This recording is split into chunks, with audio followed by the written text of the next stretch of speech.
9:30 a.m. Can we do roll call, please? Chairman Blair, Here. Member Orr, Here. Member Shishka, Here. Thank you. And just as a comment, this is the first time we have gathered here in this room, and I'm going to assume, are we recording this live now? Okay, so is it going to be on TV? Is that the plan? Michelle stated that yes, it would be. Okay, at some point in time? Okay. It's probably not simulcast. All right.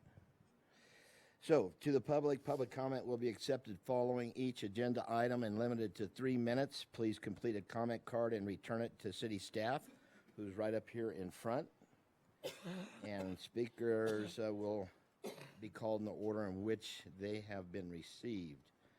Item number 4 is approval of January 7th minutes, 2020 meeting. I move approval. Second. All those in favor? Aye. Aye. Okay, that was easy. I call the meeting adjourned. I'll just kidding. All right. Let's go to item 5, and before we do, right behind 5, we're going to go out of order, and we're going to go ahead and kick up the focus topic, review of proposed water service outside the city of Prescott. We're going to move that up. Councilwoman Mayor Pro Tem Orr has a meeting at the Capitol at 12:30, so we'll try to get some dialogue on that, number 8, in the process before she has to leave. So item 5 is water request for more than 2 acre-feet of water, Ocean Blue, Willow Creek Road, Car Wash LLC. Leslie, is that yours? I think so. All righty. They're all yours. So we'll try to do it today. No, it's not all mine. So you do have a water request on your agenda for Ocean Blue, Willow Creek LLC. It's a car wash. Because it will require more than 2 acre-feet per year, it is on your agenda, following your policy that you adopted in November. The screen shows the location of this project. I think it's all familiar to everyone, that area. Okay. And your action is, well, it could be your action. You can move to recommend it proceed to council. Unless you have any further questions I can answer. Council or committee members, any comments? I have a comment, Leslie. Typically, in these situations where it's a car wash, is it a closed system? Does the water go back into our sewer system, or is it closed? Does it just constantly recirculate? Well, that's up for the applicant to tell us. We use their engineering statement that they made as required by policy. So my assumption is that water gets recycled, and then water also returns to the wastewater treatment plant when they're done using it. This engineering group provided their stamped information. They said here that the demands have been determined from another Ocean Blue Express car wash in Prescott. And then they further stated that their average daily use is 15,800 gallons per day, which when you convert that to acre feet is about 17 acre feet. Yes, I actually use the one that's on Iron Springs, and it seems very efficient. I've used others, but this one is state-of-the-art, and so, yeah, I would certainly approve this. Any recommendation to move it on to council? So moved. Second? Okay, before we go there, any public comments? One public comment? Okay. Morning. First, I want to thank you for doing this public comment this way. We'll see if this is fun and how it works. I just wondered what criteria you'll be using to assess businesses like this, because the 17 acre feet, for instance, could be used for 104 houses and or other kinds of businesses, and I'm just curious how you assess how you're going to dole out the water. Well, I don't have an exact answer, Leslie, but I would just like to say something I would also have said earlier and I forgot, is that I know I use a lot less water when I go through this car wash than if I were to wash that car at my home. So I think it's much more efficient than citizens washing their cars, which they're going to do, and their driveway. If we can get that going, I just think it's a conservation of water. Well, I'm not opposed to this car wash in any way, and I think that they do seem to be doing a really good job, and I agree about washing cars at home. I'm just wondering, what in general is the thinking that happens when something like what if another car wash comes up? And maybe it's inappropriate for me to ask this, but I was just wondering, what kind of thinking are we going to be going through to assess things like this under the new water policies? Leslie, if I could address that. I think that first off, it's up to the market whether another car wash comes in. And second, I think that it's up to us to how, in a way, we can't sit back and say, okay, you can be successful and you can't. We're just not going to give you the water. I think that's not for the Water Issues Committee to say. I think that's for the council to say possibly. And it's our job, I think, that if we see it, that it's a viable issue that the council should make a decision on, then I think that we should pass it on. Okay. And I think one thing that I'm aware of, based upon a new state-of-the-art car wash come in, I can think of 2 recently that have gone out that do not recycle their water. So from my standpoint, I think this is a positive. So I would suggest there's a motion on the floor to move this on to council. I'll make that motion. We do have Yeah. 2 additional comments. Okay, sorry. Howard Mechanic? Mr. Shiska asked about recycling, and Leslie Grazer said she assumed there was recycling. I'm not sure how we can assume that. They're using 15,800 gallons per day. I'm not familiar with the industry that much. I did do a little research yesterday. It's common in the industry to have on-site recycling of wash water, but allow fresh water to be used for the rinse cycle. That's common in communities that have water issues. I believe we're such a community, and I thought we had a requirement in place, my recollection from a couple years ago. So I'd like to get that clarified. 1, do we have a requirement that they reuse the wash water? And 2, if not, why not? I believe this community should have a requirement that's common in the industry to recycle. 15,000 gallons a day is a lot of water. So I don't know if they're recycling, but it sounds like they're not. Thank you. Thank you. Tom Rusin? Can I get an answer? My question was, do we have in code a requirement that they recycle the wash water? And if not, we need to have one. Clyde? Because of the open meeting laws, we can accept public comment. We generally can't address them unless there's something that deals specifically with it. So the broader question of what we have in the code with regard to recycling of wastewater or washed water for car wash isn't something we can answer today. We'll have to speak with Mr. What McCann about later for to this get that specific answer. application? There was a statement made by staff, there was an assumption that there was recycling. I'd like to get that clarified. Is that assumption based on anything or not? I don't know. Okay. So if we move this on to council, those are questions that need to be answered or be prepared to be answered when it goes to council. Yes. Okay, thank you. Tom Rusing, Prescott, Arizona. I would echo Howard's comments. 1, I think it's unacceptable that we don't know if it's being recycled and to what extent, because this is a large amount of money or water.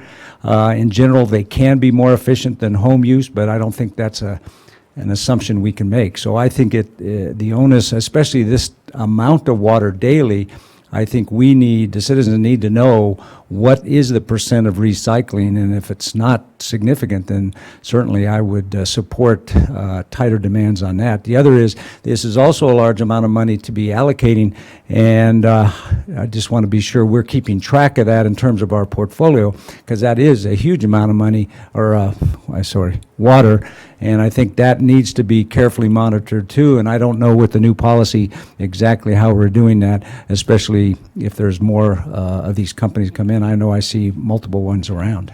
So I think overall they're probably a good idea as long as they meet requirements, and I would echo Howard's comments that we need to do it the best possible and not the low end of things. Thank you. Any other public comment? Okay, there was a motion by Steve and a second by Billy on the floor to move to council, and I would make a note that council staff has the information ready maybe to preview the last Ocean Blue car wash on Iron Springs and see what they did, and then to look at what they're going to do in the future. Thank you. Motion has been made and seconded. All in favor? Aye. Aye. That'll move in forward to city council. And go ahead and move focus topic review of proposed water service outside the city of Prescott. Item 8 behind item number 5, please. Clyde is going to give us an overview. Clyde, thank you. Happy to. How do I switch this back to the?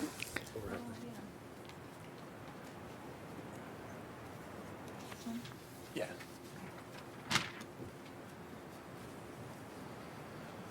All right. So we have been discussing serving water outside of city limits for some time now. I think the first proposal came out last June. Some alterations were made. The last version was in August. And what you'll see today is essentially that same version that was in August. There's continued interest in serving water outside of city limits for a lot of reasons. First and foremost, that we already serve water outside of city limits. The dark blue, boy, the blue on blue is not a good choice. But the very light blue is outside of city limits. Or excuse me, the light blue is inside, the dark blue is outside, and you really can't tell very well from this map. The physical copy that I have is a little bit better representation of that. Suffice to say, we serve water outside of city limits to many customers currently. Most of Chino Valley, all of Highland Pines, lots of individual subdivisions outside of city limits. That have agreements dating back to the 60s or even before. We still have applications come in for water on a regular basis, weekly. Yeah. Do we have a question? At some point in time, I would like to know the number, if we can. It may be difficult to get the number of gallons or the amount of water that we do serve outside the city, knowing that Mountain Club and many numerous areas, Hokegan, they're all on city water. They do not have city sewer. They're outside the city limits. I think that'd be an important number for us to have. Okay, we'll look into getting that for you. I don't know if you have that off the top of your head.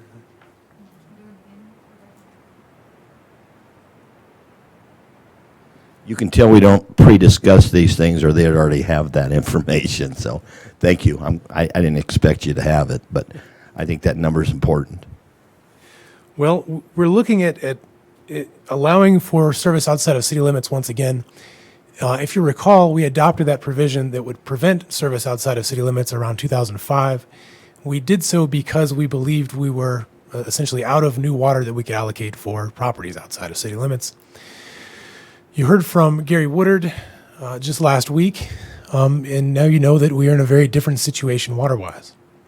We can use the water that we know we have for the future, to help the rest of the AMA. That's really the only benefit here. There's not another income benefit. There's no real reason for us to serve water outside of city limits, with the exception of the benefits that it can have to our environment and to the aquifer. So there are more than 13,000 exempt wells within the AMA currently. Many thousands of more can go in. So every house that develops in the county is going to go in on a well and a septic tank. There are no regulations on those. Can I ask you a question? Yes, Those wells are using the same aquifer that the city uses. they are. Thank you. And they generally discharge their wastewater into a septic tank, which some 90% of that evaporates. It goes away, does not return to the aquifer. The water that does return to the aquifer is essentially untreated sewage. It's not the stuff we want to be putting back in. So with those two things, something we can do to help the aquifer and the AMA is to begin serving water to the homes that have individual wells, individual septic tanks. The more of those that we can move on to city water service, city sewer service, the more water we can actually regulate to know how much we're drawing from the aquifer, and the more of that water that we serve out that we can send back to the aquifer through our treatment plants. When water hits a septic tank, as I said, about 90% of that evaporates. Only about 10% gets down into the aquifer itself. When water hits a sewer system, about 95% of that is returned to the aquifer. Only about 5% is lost in the transit and evaporation at our recharge ponds. So, with the belief that we should do something to help our neighbors, to help the aquifer, we come to how do we do it? We can't annex everyone. To start with, in order to annex, you have to be a contiguous parcel. As you know, out Williamson Valley, there's a lot of homes already built. As you said, Hokegon already built. If the one house that's contiguous with the city does not want to annex, no one else behind them can annex. There's no way for us to get water or sewer service to them.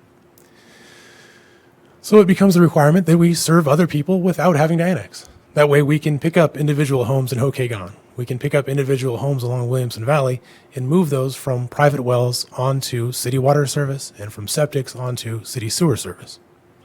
There's no other way for us to do that.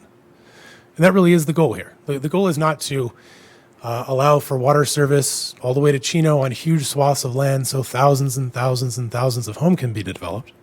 The goal is to get those individual homes on individual septics and wells off of those and onto a regulated system that returns water to the aquifer. There is a general belief in the public that that's not what's happening. For whatever reason, even though it hasn't been in the proposed policies, the belief is that we want to bypass Proposition 400, get around from permanent recharge, get around from a 3/4 majority vote, and just send water to every developer and their cousin that comes in asking for water. The proposal as of last August included everything from Proposition 400. You'll see the proposal today does the same. So with that, we'll move on to sort of the process. A parcel would come in and ask us for city water service. If they are within a zone that we can delineate, the current one looks like that, with the black lines being the city limits, the blue shaded area being the area that we would be willing to even accept applications for service. They would come in and ask for service, say I'm within this zone, then we'd look at it. If it's for a, Question, yes, that blue area that's there, that's outside the city limits, has that been anticipated through the general plan to be part of what we look at? yes, it is. Thank you. And is that referred to as the expansion area? It is. Thank you. And this is also included in the water resources management model as a review of what could the city look at if the general plan is completely built out. So we already have assumed that we can serve all of these lands. The question now is, do we want to? And how do we go about doing it? So if you have a home that's within this area, individual home or a lot that you want to build on, you'd come and ask us. If it's for fewer than 5 units, you would essentially be able to go to the Water Issues Subcommittee, go to the council. If we determine that's an appropriate use, congratulations, you can be on city water service and city sewer service. If it's for more than 5 units, you'll need to conduct what's called a cost-benefit analysis to determine the cost and benefit to the city of providing this service. If it's determined that it's sort of offset, then we can charge them for that water, whatever the market rate may be for the water up front. So in addition to paying normal water rates plus a 30% surcharge, they'd also have to pay an additional quite a lot of money up front to even acquire the rights to the water. I did skip over that anyone that comes in will have to show up with a feasibility study to show that it's possible to get the infrastructure to their land too, even if it's a single home.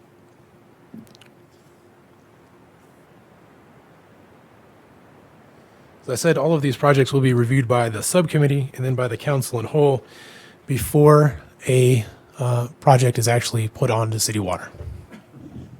Do you mind if I ask a question? No, go right ahead. Clyde, when you say that we would live by the tenets of Prop 400, so for lots of 250 acres or more, everything in 400, including the supermajority, is what you're proposing? That's correct. Yep, that was in the proposal as of last August. It is in it today. So in the largest scheme, so those larger than 250 acres would have to follow all of our current annexation rules. So public comment period, presentation of those public comments to the council, supermajority vote of the council to approve it, and permanent recharge of all wastewater generated by those areas. Once again, the goal is to get individual homes onto city water and city sewer service, which is why, in order to bring a large project, larger than 250 acres into the city, or to get it just water outside of city limits without annexing, you have to go through all of the same steps for annexation, plus you have to pay us for the water that you're going to use. And if you're looking at a project of 250 acres, you're looking at paying us up front $2-3 million. There's not a lot of developers that are willing to pay $2 or $3 million up front rather than just go through the annexation process when you already have to do all of those same things. So we've put up some hurdles for those large projects because, again, the goal is for these individual homes. Now, in the event that we do decide to allow for an individual home to connect to the city water or sewer service, or even a large project if they really want to, they will have to follow a lot of the city's rules. First, they'll have to pay to extend the infrastructure necessary for both water and sewer. They'll have to abide by our landscaping codes. They'll have to pay the 30% surcharge in all water. And they'll have to use our low-use fixture requirements. So essentially, we can control how it looks in the county. We can make it look like Prescott. We can ensure that the landscaping matches Prescott's. We can ensure that the infrastructure is the same as Prescott's. We can ensure that that development doesn't just throw up grass and say, I'm done. We can ensure that the water is being used wisely as well. So really, that's some of the proposal in a nutshell. All of these things can be changed. If this map doesn't look great to you, tell us about it. Let us know how you'd like it to be. If there are parcels you'd like us to include or exclude, we can do that. I know it's difficult based upon the maps that I have in my office that are huge to show the water lines and the sewer lines and the city limit lines and then that superimposed on top of one another to understand that one of the real pieces of this, at least from my standpoint, that we on the Water Commission and the Water Committee continue to hear are individual properties that are on county islands and unincorporated Yavapai County, but yet they're in the middle of the city of Prescott. Country Park Drive is one of those prime examples. So you have a hiatus of the city that stops and the county starts, and I think it's just totally inappropriate to think that people that own property, just because it's not within our jurisdiction on a line on a map, and they have water and sewer in front of their property, they can't hook up, which is absolutely ridiculous. This is part of one of my main reasons to look at this policy, and I think to be able to have control over more of how we do it and when we do it, and recharging to our aquifer is economically the right thing to do for a lot of people. Ecologically, conservation-wise, it's the most important thing that I can see that ever has come across this counter. And I think as long as we have a process that's very clear and concise and doesn't try to sidestep what this community wants, is probably the right thing to do. Comments, Billy? Yeah, I just wanted to say, and I think there's a misunderstanding out there that we're going to be using more water by doing this and out of the aquifer when they're already using the water out of the aquifer. And in fact, I would say they will use less water coming out of the aquifer because they're going to be paying for it. And right now they just turn on the well and they don't have to, it's not metered, nobody knows. And if it's on our public system, then we will know. And believe me, if you're paying for something, that's how we've been able to conserve the three-tier system.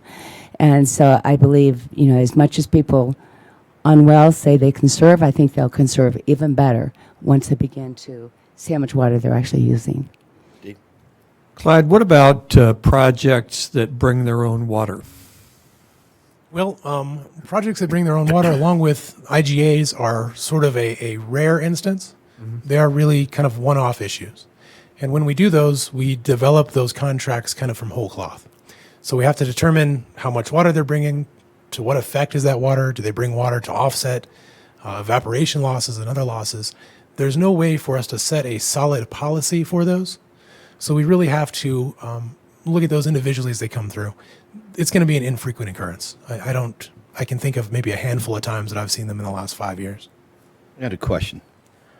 When you start talking about looking at this process, if it goes on and there's somebody in the county that wants to get city water and they're within our zone, how do you make them follow those processes if they're in the county? What's to keep them from annexing into the city of Prescott Valley? Would all that, as a lawyer, would all that be structured in a development agreement with that property owner so that they can legally be bound to what this council states? So when we manage our water service within city limits, we're doing it as a governmental entity. We have control over the land within our city limits. So we can issue codes, we can issue policy requirements, all of which apply to the lands within city limits. When it's outside of city limits, this has to be thought of more as a business. So it's an enterprise of the city. We're running a business. So we would manage that in the same way that a business would, through contracts. So we write into the contracts all of our requirements, our infrastructure requirements, our landscaping requirements. We can also include things such as the water service would terminate in the event that they're annexed into another municipality, in the event that you don't want that to happen.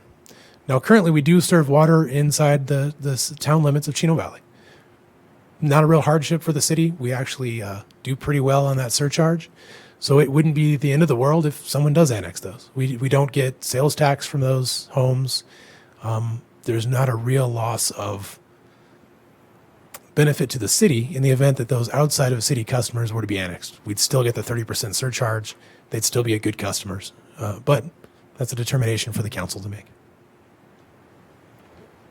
You know, specifically with Chino, other than the water element, there's also the public policy decision to give Chino the right of self-determination, i.e., with utilities, they have the ability within their municipal boundaries to grow and prosper the way they need to, even though the utility is the city of Prescott's utility. And I've mentioned this to you guys before. One of the bones of contention I've heard since I got here is the source of the water is Chino, and Chino as a municipality doesn't have the ability to utilize it in a capacity that benefits the city and the residents of Chino. Any questions? So Public- real fast, just to point out that this is discretionary. So no property owners are going to be forced onto city water. It's up to them to determine if they want to come in and ask us for service.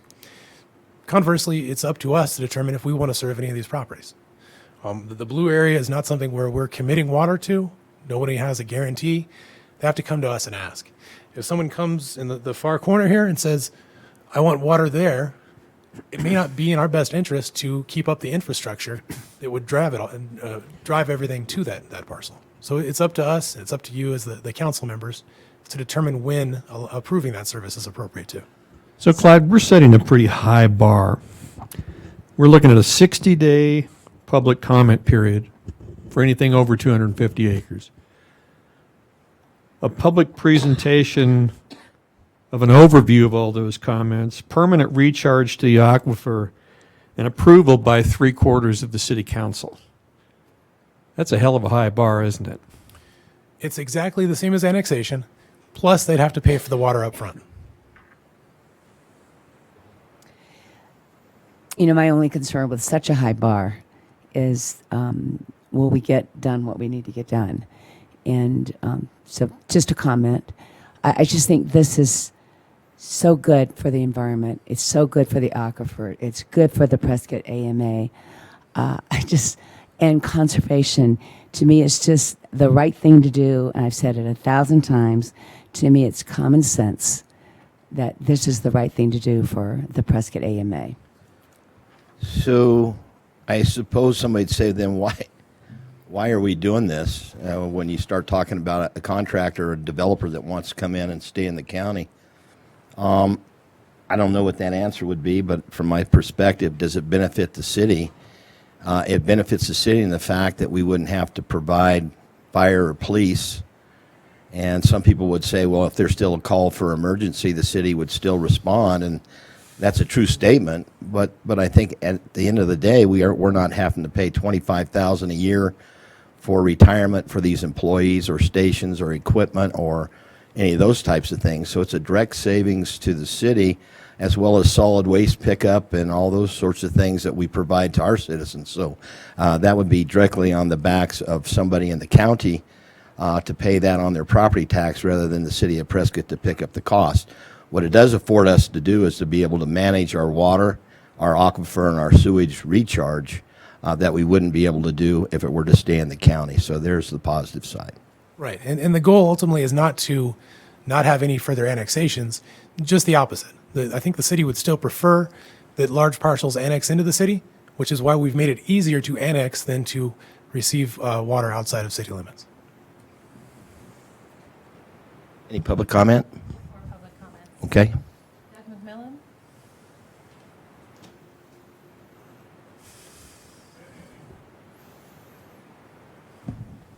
Council, Doug McMillan. I live in Prescott. Do I have 3 minutes for this? Is that? Yes, yes, sir. Could you give me a little warning just before the 3 minutes? I'll have, you got it? Okay, guys. Thanks. Staff's learned how to tell time. I have not yet. The connection to this, what I want to talk about is these policy changes will result in more effluent being recharged. And I'd like to see that effluent actually physically be recovered rather than just on paper. And if there's anything that I say that staff says, oh no, that's not based on our experience, I want to know. I have my son's father-in-law has a sign up on his house that says, it is what it is. That's what I want to know, what it is, you know. So the other day I was talking about horizontal movement of water, but also the vertical component of water can be an issue just because there's this aquitard that out in the airport area that it could be like a cemented unit, a clay unit, and that prevents the movement of the water from the upper unit to the lower unit. And that's evidenced by the two hydrographs out there. There's a hydrograph that is for the upper, from a well, monitoring well for the upper part and lower part. And the upper one responds very much to the floods. And it's actually, the dips are going up over time, which shows that the recharge is being effective in the upper unit there. But down below, the lower unit is going down like this. And even where you don't have aquitards like what I mentioned, you can have basalt that's not cracked. And it prevents the water from going through the lower part of the basaltic aquifer where there's cracks or even where there's channels. So I don't like to just always talk about problems. I like to talk about solutions as an engineer. And I know you're putting in a new well north of the airport that will be down in the lower unit. So the thing is, how do we get that recharged water in the upper unit that gets filtered through and treated through the upper part down to the lower where we're pumping out of? And just one possible answer, I like to think out of the box, you know. And one possible thing is to relocate a recharge basin that would parallel Granite Creek as close as possible to take advantage of the sands there, because as you go further away from it, there's more clays. That would be further to the north that would allow the connection between the upper unit and the lower unit. And it would be much more closer to your well field. Done calculations on it. And this one location would be south of Perkinsville Road. Potentially the travel time would be on the order of magnitude of maybe 10 to 15 years rather than 80 years. So I guess to just summarize, if we're going to have more effluent being recharged, it would be really good to have it more than just shown it's recovered on paper, but actually really physically recovered and recycled. So that's what. I appreciate your comments, and maybe Mr. Doppett should, some time that you could give to this gentleman to talk about his thoughts would be a good thing. Thank you. Thank you. You're welcome. Gary Beverly?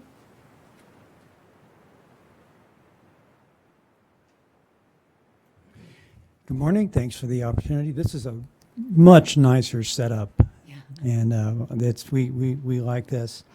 So first of all, I'd like to say that CWAG agrees that municipal services are less harmful to the aquifer than well and septic. So we support that effort to extend city water to areas outside the city limits, those little individual lots and enclaves. This is a good thing to do. I want to point out, though, that for all new connections in areas outside the city, inside the city or outside the city, every new home represents a net loss of water to the aquifer. CWAG's really concerned about the overdraft. So I think it's really important that even though you wind up connecting septics or preventing septics from being installed, that you look at ways to minimize the hit to the aquifer. And there are policies that you could undertake in the future that would do this. And I'm not going to go into detail about it here, but we think that the city should begin to look for proactive future new solutions, and we have some ideas on what those will be. And we'll be talking to you about that later. There's a lot of, I think, misinformation and bad ideas going around about this recharge business.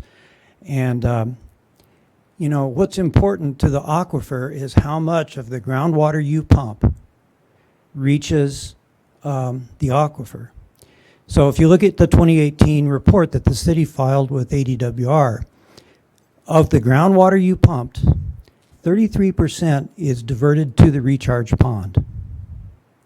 You recover about 61% into the wastewater treatment plant, and some is diverted to direct reuse for the golf courses. So the 33% number reflects the fraction of fraction of groundwater pumping that's ultimately returned to the aquifer. That's what the aquifer cares about. The 95% number basically just says that, well, the plumbing system works in a home, and it's good to know that, but it's not really the number that we need to consider if we want to care for the aquifer. So I have a couple questions about this new policy. On number 2 there, water outside the city limits, number 2, it doesn't specify that those connections, that wastewater recovery would go to permanent recharge. And it seems like that's clear to the intent. It's a good intent that you have, and that should be added to that.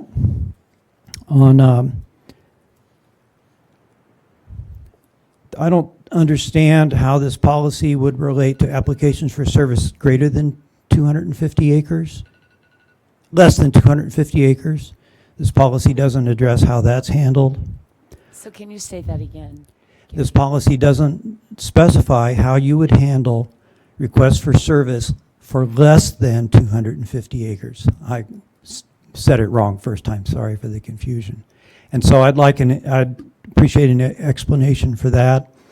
And finally, I want to point out that if you have to pay for water, if you're not annexed, and you don't have to pay for water if you're annexed, that is an incentive for annexation. And I think that's the cleanest way out of all these complications. Is it true that you don't have to pay for water if you're annexed? And is that fair? Okay, your 3 minutes are up, Mr. Beverly. Thank you, appreciate it. Leslie Hoy?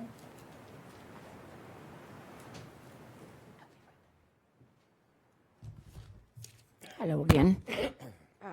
I just have a couple of questions about the process, if I could see. Okay, well, when we're talking about following the provisions of Prop 400, one of the provisions was that the 60-day comment period started from the time that the proposal is done at planning and zoning. And if we're cutting the whole planning and zoning process out, how is that going to be taken care of? That does eliminate a lot of the opportunity for the public to weigh in. And I'm not concerned about the small areas. What my concern is about the large areas that could be 200 acres or 250 acres or more. Maybe Clyde can address that. And I am still concerned about whether you're going to be able to write provisions of Prop 400 into the water service agreement. That really needs to be clarified before this policy would go forward. And then I just want to say, even though, I know that Clyde is sincere about his motives for why he thinks that it would be good to serve these areas that are already, that are the smaller areas that are outside the city, and I probably would agree with that. But I'm really afraid that this is going to open the door to the major landowners that are out there wanting water, and we really need to be sure that we have this all tightened down for that, because there could be a lot of legal, it opens the door for lawsuits, let me just say. Even though I'm not a lawyer, I can certainly see that. So maybe Clyde could address what's going to happen instead of the projects going to planning and zoning to begin the Prop 400 process. Thank you, Leslie. Well, we're done with public comment. We'll have Clyde respond to a couple of these things I think would be important, and I'm not sure I've ever heard planning and zoning being cut out of the process, because certainly a large mass of land in the county, the city's still going to want to know how it's planned, and that needs to have public scrutiny as well. So I don't know that that's a true statement, but we'll get that from Clyde. Next person. Howard Mechanic?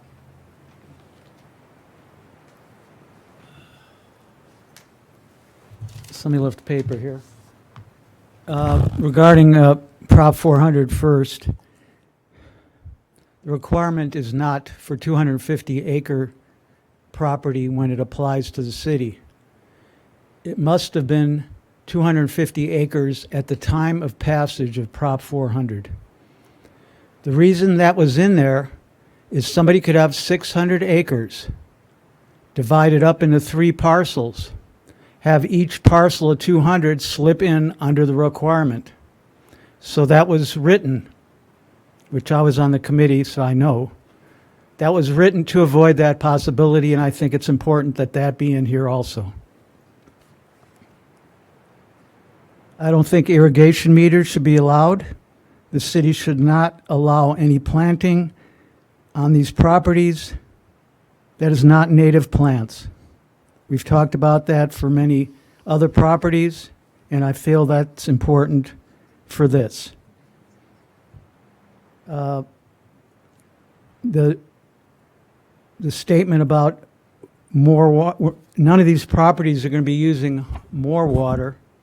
We're going to actually be improving the aquifer by doing this, and I agree that's what's going to happen for these small properties.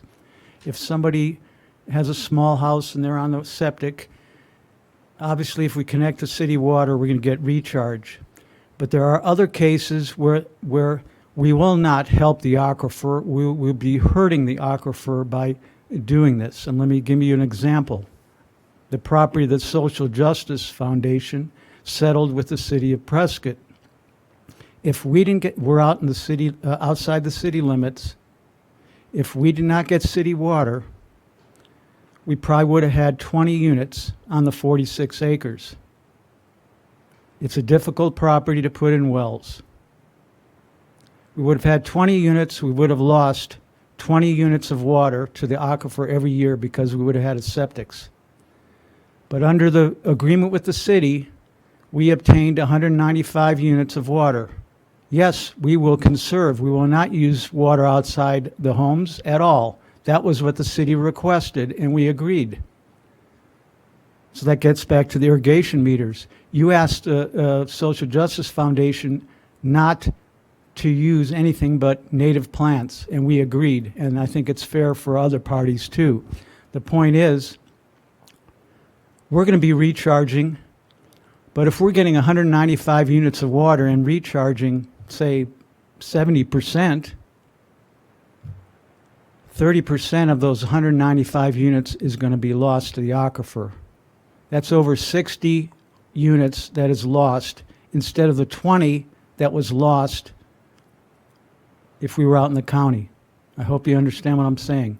Not every example out there, if somebody has a property that it's difficult to put in wells or the number of units is going to be limited because of their wells, and you provide them more water for more units than they could have put in otherwise, this will be detrimental to the aquifer. So we can't make a blanket statement that every property out there, this is all going to be beneficial to the aquifer. We need to look at each one, and I know that Clyde said each example is going to be applying individually, and we need to look at that. And it might be good for the city to have some implementation guidelines ahead of time, because when you have individual parties coming in for application and you tell them, we're not going to approve your thing, but we approve this other one over here, that subjects the city to some type of legal exposure because you're using subjective criteria. So I'd like to see some implementation guidelines ahead of time regarding what type of properties and what type of procedures in the case where we analyze that it will hurt the aquifer. 'Cause Thank you, Howard. That will happen. Thank you. Anybody else? Okay.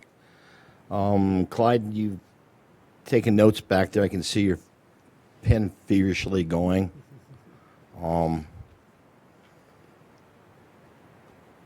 So a couple of those. I was drawing a duck. Sorry about that.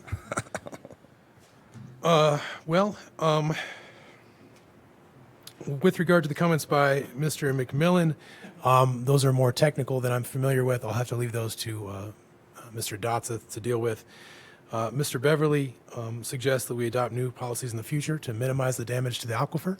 I certainly agree with him. The first statement in our new water policy is that the staff will be actively looking for those measures. So we will reach out to him and get whatever ideas they have when they have them, along with what we can see other municipalities doing, other places, other homes across the country and world to see what we can apply to Prescott. And Mr. Beverly was correct that when a property annexes, they don't pay for any rights to water up front.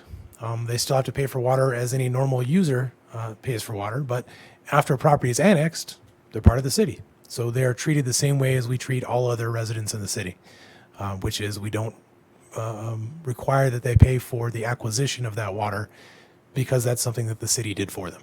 That's a benefit of living within city limits. Now, with regard to Ms. Hoy's comment on the public planning and zoning, because these are projects that will develop or are already developed outside of city limits, planning and zoning is not part of the process to send water outside of city limits. So she's correct in stating that. Because planning and zoning isn't part of it, we can't mirror Proposition 400 in that we can't say once planning and zoning votes to approve something, that's when the public comment starts. So we had to come up with something else. The assumption is that we will make all of these go to a study session first, and that's when the public comment will start, at a full council study session. If you would prefer, it could start after the Water Issues Subcommittee sends a recommendation, but functionally it'll kind of be the same thing. I think it even gives us more time if we started at a study session, because chances are water issues hears it before the study session, so that's even, another 30 days prior to possibly, or at least 2 weeks prior to having the study session. So I would agree. I would say that's a good choice. It'll also require a study session, which otherwise would not be required. It could just go from issues subcommittee to voting. With regard to Mr. Mechanic's comments, yeah, he's right that some projects will be less detrimental to, or more detrimental to the aquifer than others. That's why we've got to look at every project and determine what's going to be best. Ultimately, the more projects that we can move from exempt withdrawals from the aquifer onto a regulated withdrawal from the aquifer, the better. So if you think about the total amount of water that can be withdrawn from the aquifer, the city has a set limit. Above that limit is every potential exempt well that can exist in the AMA, which is essentially unlimited. The more of those properties that we can bring within the city's regulated pool of water, the less total water that can be removed from the aquifer. Sort of a complicated justification, but it's a way for us to cut down on the total amount of water that can be removed from the aquifer, even when it's one of these larger projects. I think I heard stated 2 or 3 times that we need to include the drought tolerant palette that's in the policy. It's already there. So, I mean, I don't see anything in this policy that you provided today that doesn't mirror 400 in a big way. So I don't see a detriment to any of this. Right. Now, the Proposition 400 for larger annexations is built into the code, so that it's a more strong requirement that we can't get around. Policies we can kind of get around through contracts. Code requirements we cannot. So those are built into the code. That will be a requirement for those larger projects. The smaller projects, the way that we handle those, sort of the process, can be found in the water policy, which is the shorter document that doesn't have a title. It just says a 2 and then lays out how, or the process through which they have to go. And you know, I would say, and there's a lot of history that goes along with Prescott, and I just was having that comment yesterday about why Antelope Hills doesn't have a sewer system, knowing that it's close to the sewer plant, and I made the folks aware that the sewer plant didn't used to be there. So all the sewer that was generated by those houses would have been pumped backwards to Sundog Transfer Station. It wasn't feasible to even begin to do that. So water was served in the city of Prescott without a sewer system. So some of these things we've corrected by the course of nature and what we do. And I think as governing bodies, we've made it better. And I can look at our water portfolio of what we've tried to achieve as being better.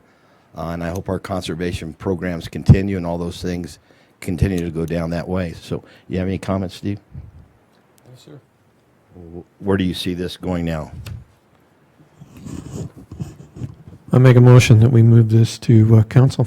Second? All in favor? Aye. Aye. So Clyde, what I would suspect, the city manager's not here.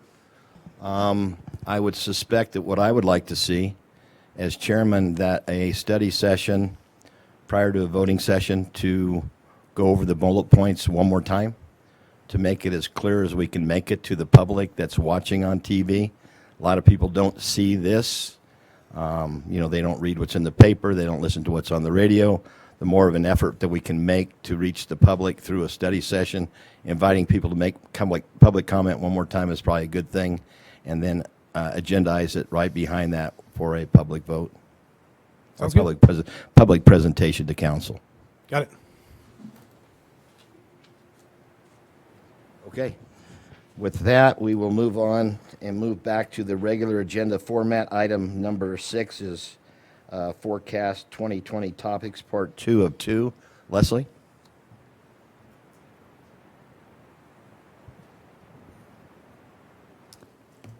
And I was going to offer, you have some meetings, I believe, starting, what, in a few minutes? Did you want to table any of this agenda, or do you want to just, Who has meetings? I believe there are meetings after this one at 10:30. Is that true? Do they need to be at? You're not hard pressed for Don't that? have to Okay, be good. at? Okay. Thank you. They're not hard scheduled. Thank you. Yeah, Okay. we have a sewer meeting right after this, so thank you. Okay, just wanted to offer. So your forecasted topics, those are listed in your packet. I don't know if you have any other additions or changes you'd like to make, but they were put back in there so you could address it if you so choose.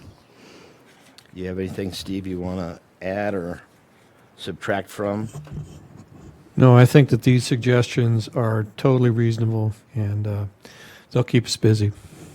Yeah, and I think the more we look at these individually and be able to air them in the public and also give us a better footing on what we're trying to do for the future of Prescott and the region is a good thing. Any public comment?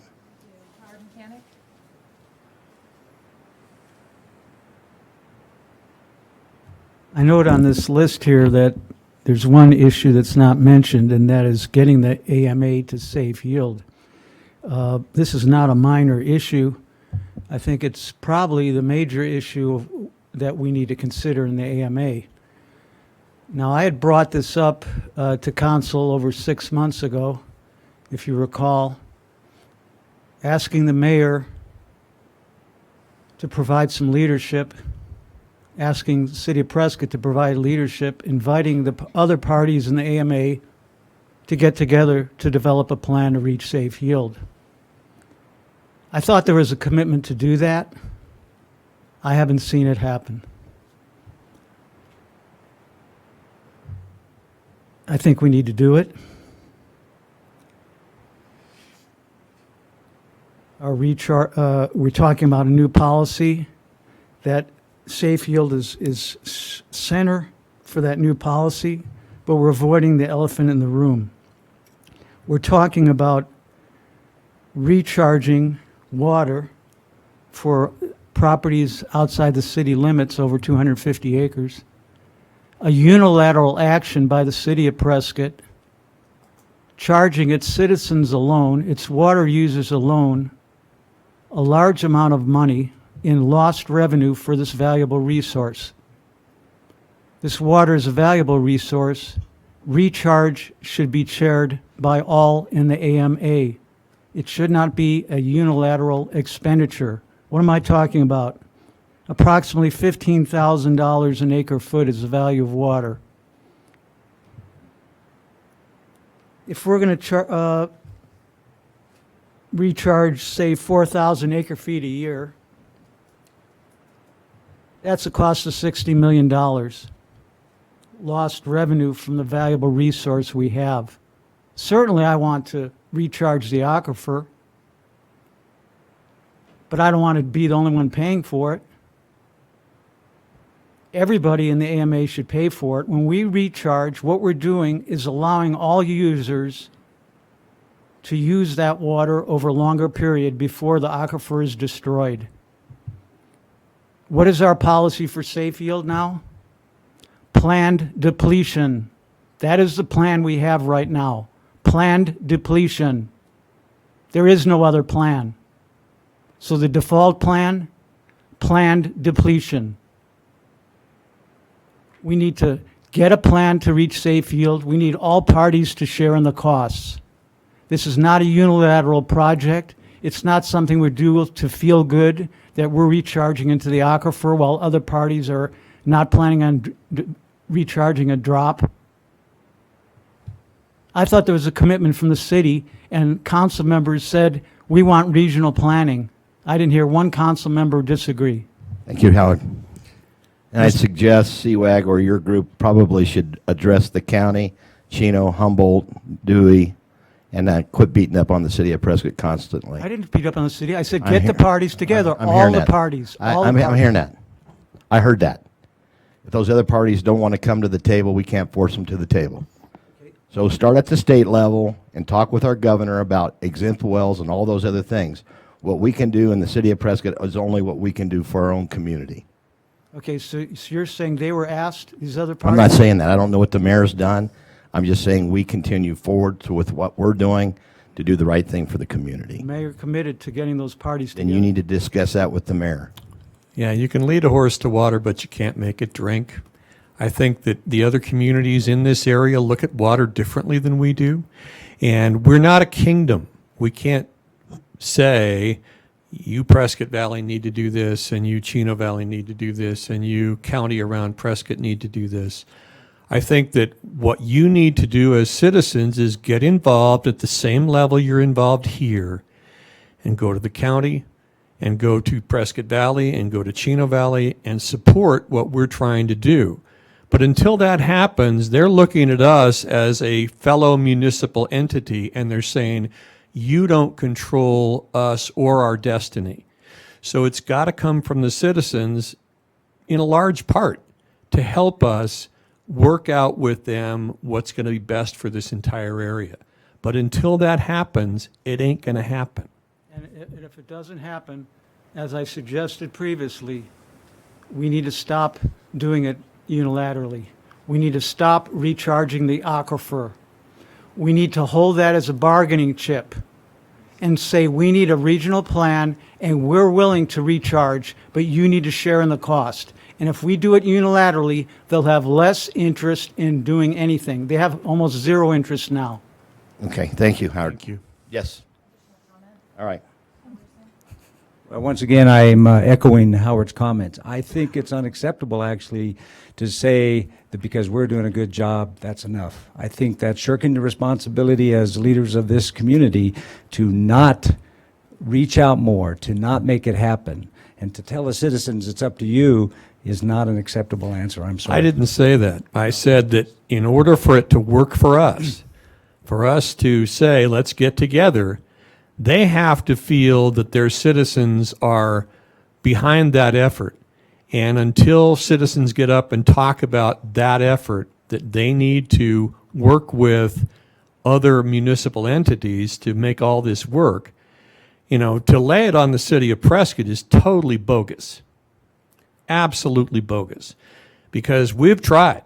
That's like I said, they look at water differently than we do. They look at their water future differently than we do. And I don't know how to get beyond that. We can't force them to the table as a fellow municipality. We may not be able to force them, but it's not adequate to say it's not happening right now. We have to keep trying as citizens and leaders. We have to keep trying. It's unacceptable to say we can't do it. We don't have an option. We have to do it. Or as Howard said, we're failing to reach safe yield. The overdraft is increasing, and it is a depletion of our aquifer. So it's not adequate to say what you're saying. I think we have to do better as leaders and as citizens. I agree with that. The citizens are doing that and trying to do it, and the leaders need to take more of a leadership role to make it happen. Thank you.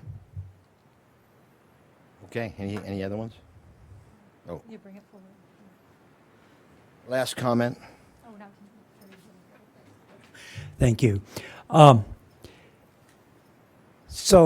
the way, CWAG is reaching out to these other communities at this time. You've made that comment to us before, and we heard it, and we're working on it. It takes a while. I want to talk about the coalition, the Upper Verde River Watershed Management Coalition. I see up there that you've got... Not on that agenda item yet, so Oh, if you'll hold that thought. I'm real quick. sorry. That's all right. Just hold that thought, and I thought you were looking at these commitments. we'll bring them back up. Okay, thanks. I think we're looking at the forecast, were we not, Leslie? Looking at the forecast, it does include the coalition, but the coalition updates are the next item. Yeah, I think we'll So, take Mr. however- Beverly's comments on item 7 on the coalition. I think it fit better that way, so if you don't mind. Okay. All right, so let's, are you done with 6? Steve, you have anything you want to add to that? No, sir. And I appreciate the public comments. Certainly, the aquifer is important, there's no doubt, and I think we've all shared that. Or we continue to go out there and ignore the fact of our consultant that says the most important part that we can do is take people off of sewers, septic systems, 3,000 plus of them out there within our grabs, so to speak. And if that doesn't help, do something for the aquifer, I don't know what will. That's the best thing we can do. And is it going to cost us a lot of money to do it? You bet it is. But we're Known condition, yeah. The but we're city's been looking committed at this to for the quite a while. Thank you. We're committed to the city of Prescott of reaching to the county parcels and bringing their sewage back to our plant to clean it and put it back in the aquifer. I don't say that we're not doing anything. We're reaching out a lot of different ways to do a lot of positive things. So thank you.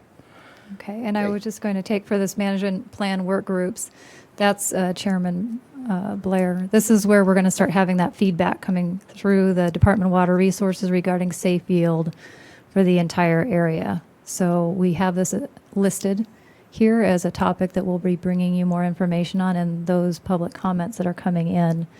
It's not the only venue, but this is one of the areas where we can address those kind of questions as more rolls out from the department as to how they're going to look at safe yield in the next management plan. Thank you. Okay. And that's the 5th management plan, correct? Yes, sir. Mhm. Thank you.